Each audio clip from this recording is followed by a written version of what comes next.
Everyone thinks a movie theater sells movies. You just bought one. So start where you'd start.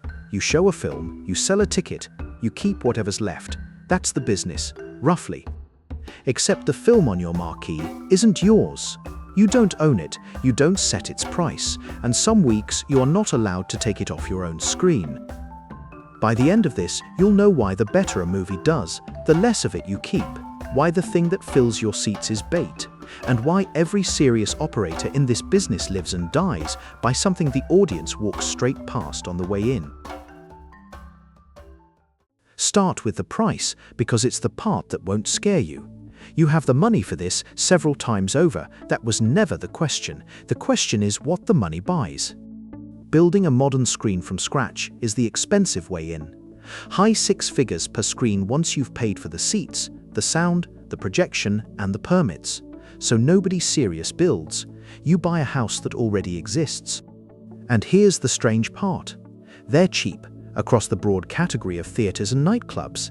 The typical business trades for around $1.25 million, a median asking price near $1.2 million, at less than 1 times revenue and under 3 times owner earnings. For a buyer like you, that's an impulse purchase with a lobby.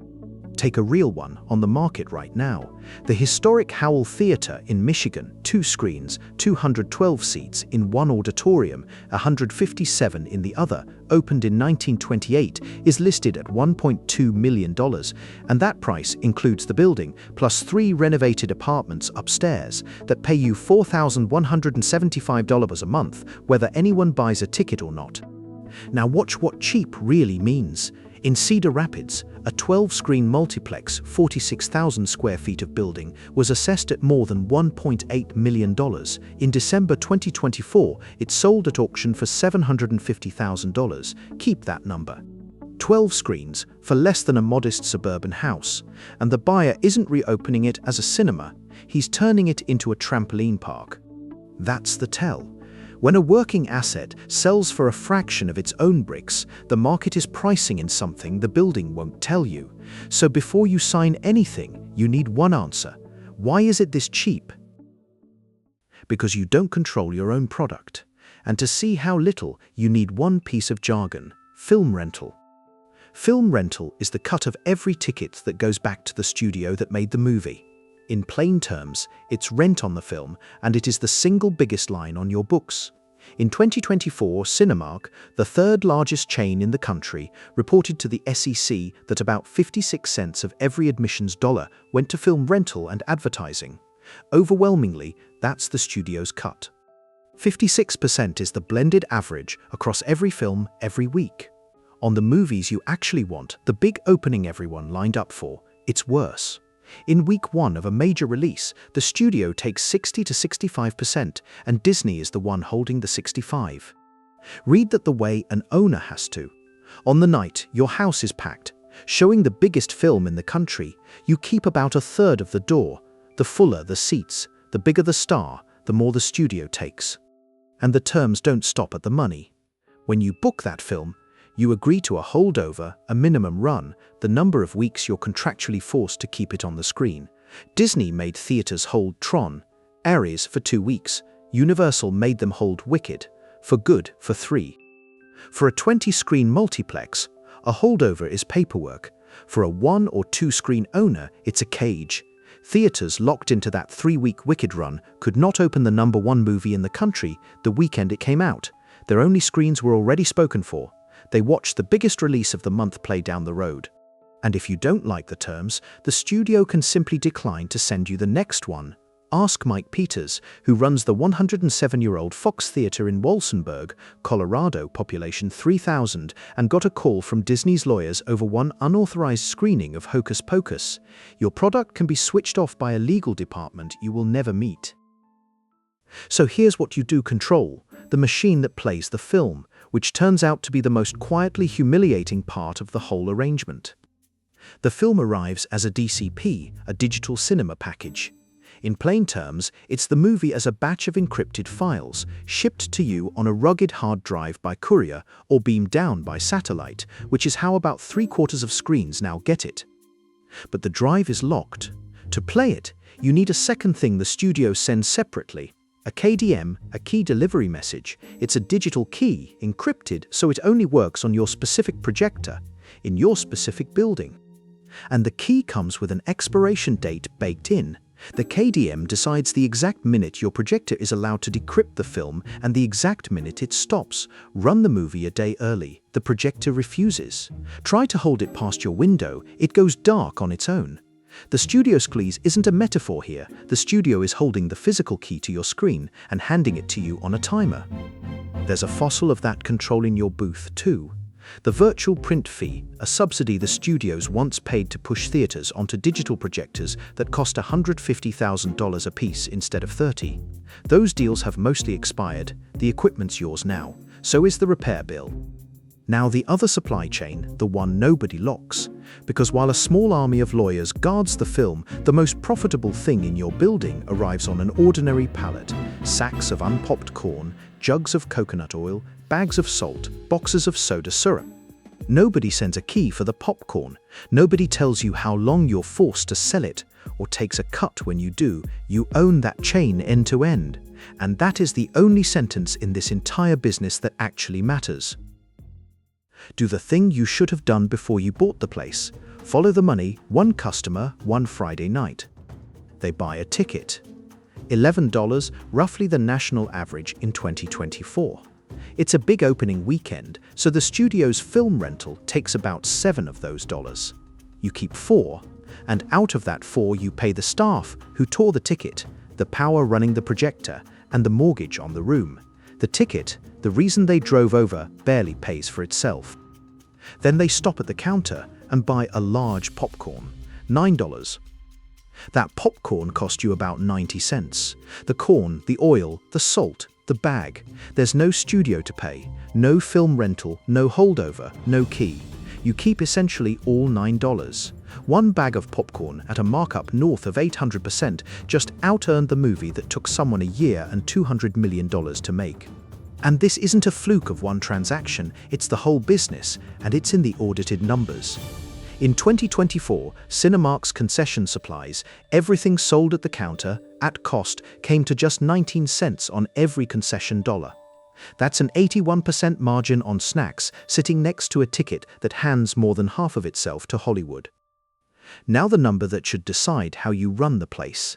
In that same 2024 filing, company-wide, after film rental and advertising, Cinemark's tickets cleared about $660 million. After the cost of the corn and the cups, the concession counter cleared over $970 million. The popcorn standout earned the box office by more than $300 million. So here's the inversion you bought without being told. The movie is the loss leader, the popcorn is the business, and it explains the cruelest line in the whole model. Picture two versions of you.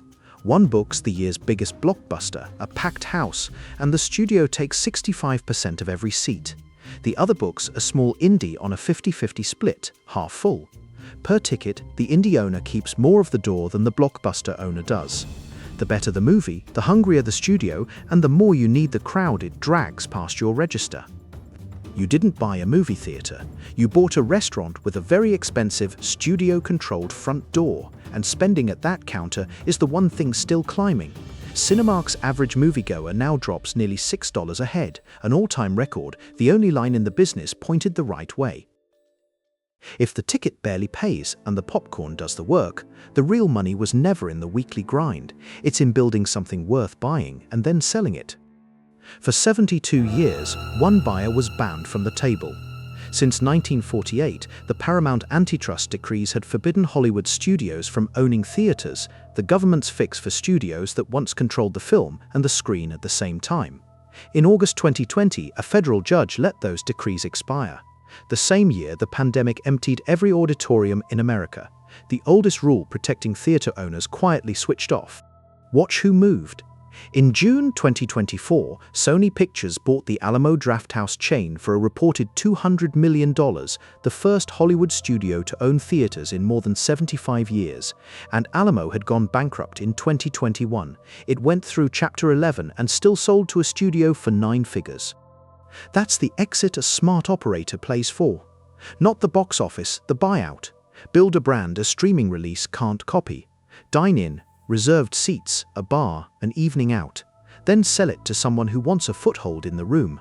The only catch is who's now allowed to be that buyer. The studio you rent your films from can also become your landlord and your competitor all at once. Because the same door swings the other way. Meet the company that owned Regal, the second largest chain in America, and bet everything that the crowds would come back.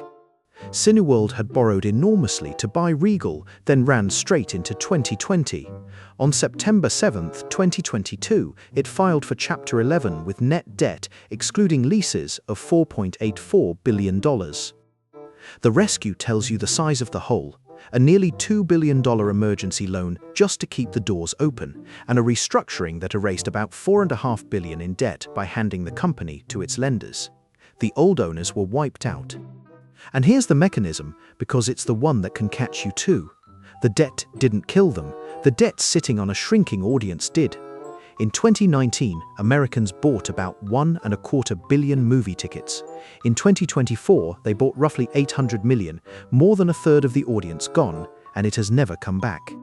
The box office looks softer than that, down to $8.75 billion from $11.3 billion, but only because prices went up to hide it. More money from far fewer people. Leverage against a shrinking crowd is a slow-motion trap, and the largest chains only escaped it by going through bankruptcy or flooding the market with new stock. So if you're still buying, buy like someone who knows what this actually is. First, own the real estate.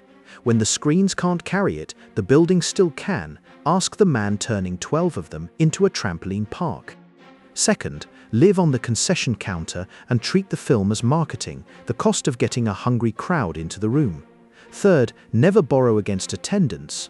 It's a business with fewer customers every year, and leverage against a shrinking crowd is exactly how Regal died. Fourth, sell something a download can't: reserved seats, a kitchen, a bar, an event. That's why the Alamo was worth $200 million and a bare multiplex was worth less than a house. And fifth, never buy a house so small that one studio's holdover can go dark on your only screen. Pull it together then and answer the only question that mattered when you signed. How much do you actually make? Base case, a single-screen house in a mid-sized town, bought business only. Say $1.5 million a year across the box office and the counter combined. The studios take their 56 cents on every ticket dollar. The popcorn runs its 81% margin, and after rent, staff, and power, the owner's honest take is a modest living. Call it a low six-figure salary for a job you also have to show up and run. On the business alone, you did not get rich. Scaled case, 4 to 8 screens, and you own the building. Now the counter runs at volume, the real estate appreciates underneath you, a couple of premium screens push the per-head spend past that $6 record, and the whole thing becomes a brand you can eventually sell, the way Alamo sold for $200 million. The tickets still barely pay. The money was never in the tickets. In both cases, the same line carries you, not the marquee, the counter. So you bought a movie theater. What you really bought is the best popcorn stand in town, with a Hollywood-controlled magnet bolted to the front, pulling in a crowd you're allowed to feed, and never quite allowed to keep.